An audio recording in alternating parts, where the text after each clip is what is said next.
ভারপ্রাপ্ত চেয়ারম্যান তারেক রহমানের 6 সদস্যের একটা টিম আমার বাড়িতে আসে, আইসা ঈদ শুভেচ্ছা বিনিময় করে, আমাদের খোঁজ খবর নেয়। তারেক রহমানের মাধ্যমে, ওদের মোবাইলের ফোনের মাধ্যমে 4 মিনিট 22 সেকেন্ড আমাকে কথা বলা, আমাকে খোঁজ খবর নেয়। তারেক রহমান সাহেব আমাদের ফ্যামিলির খোঁজ খবর নিয়েছে। আমি বলেছি আইন প্রশাসন খুব ঝামেলা করতেছে, আইন প্রশাসনের লেভেল অনেক উপরে, আমরা কুলাইতে পারতেছি না। বিএনপির ভারপ্রাপ্ত চেয়ারম্যান তারেক রহমানের মাধ্যমে যেন এই জাহিদুল ইসলামের মার্ডারের খুনিদের যাতে তদবির চলে, তারেক রহমান সাহেব বলেছেন উনির মাধ্যমে তদবির চলবে। আর সবচেয়ে বড় কথা হইছে, কয়লা দিলে যেমন ময়লা যায় না, প্রশাসনের চরিত্র সেই হয় না। বর্তমান জাহিদুল ইসলামের মামলাটা আছে ডিবির সাব ইন্সপেক্টর নিলয় অফিসারের কাছে। উনি মোটা অঙ্কের টাকা খেয়ে, আমি ফোন দেই, উনি আমার ফোন ধরে না, কথা শেষ নয় তো ফোন কেটে দেয়। খুনিদেরকে মোটা অঙ্কের টাকা খেয়ে উনি হিট করার জন্য সুযোগ দিয়েছে।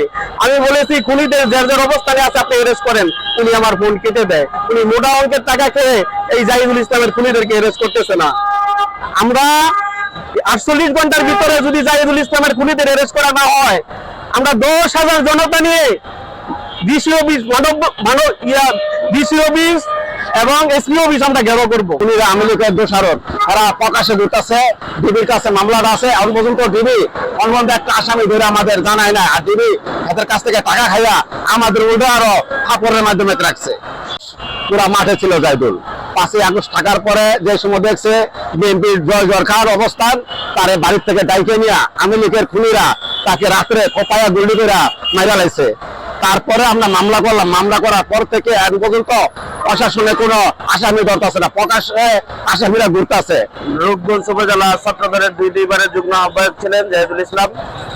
উনি ওনার রাজনৈতিক জীবন দশায় উনি প্রায় দীর্ঘ 3.5 বছর জেল কেটেছেন।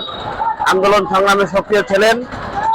আন্দোলন সংগ্রাম করতে গিয়ে রূপগঞ্জের অবৈধ মন্ত্রী গাজীর রোশানলে পড়েছিলেন, বিভিন্নভাবে তাকে হয়রানি করা হয়েছিল।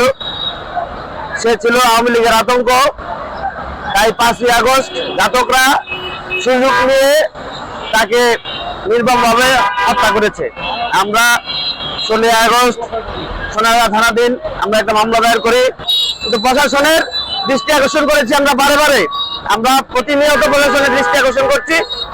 আমরা জাহিদুল ইসলামের খুনিদের এখন পর্যন্ত যেই রকম ভাবে অ্যারেস্ট করার কথা ছিল, যেরকম ভাবে এই মামলাটা হ্যান্ডেল করার কথা ছিল, যেহেতু সে একজন ছাত্রনেতা ছিল, সে সবচেয়ে বড় কথা হচ্ছে সে ফ্যাসিস্ট হাসিনার বিরুদ্ধে আন্দোলন করতে গিয়ে সে তার 16 বছর আন্দোলন করতে গিয়ে সে 3 বছরের বেশি অধিক জেল খেটেছে। আমাদের নির্যাতিত একজন কর্মী, তার বিচার নিশ্চিত না হওয়া পর্যন্ত আমরা রাজপথে আছি, রাজপথে থাকবো।